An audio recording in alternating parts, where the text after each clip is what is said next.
দেশজুড়ে পল্লী বিদ্যুৎ সমিতির কর্মকর্তা-কর্মচারীরা আজ তাদের ন্যায্য ৭ দফা দাবিতে কর্মবিরতিতে রয়েছেন।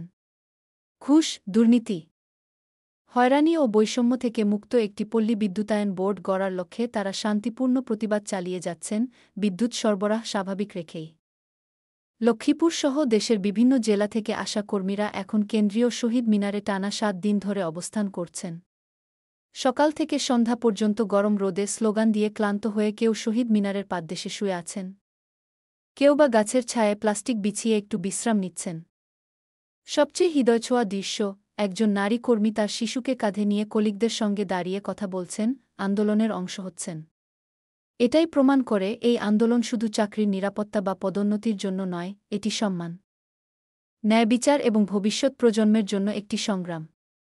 এরা কেউ পেশাদার রাজনীতিবিদ নন, তারা দেশের প্রত্যন্ত অঞ্চলে আলো জ্বালানো মানুষ। আজ সেই মানুষগুলোরই কণ্ঠ তারা উঁচু করে বলছেন, আর না, এবার আমাদের কথা শোনা হোক।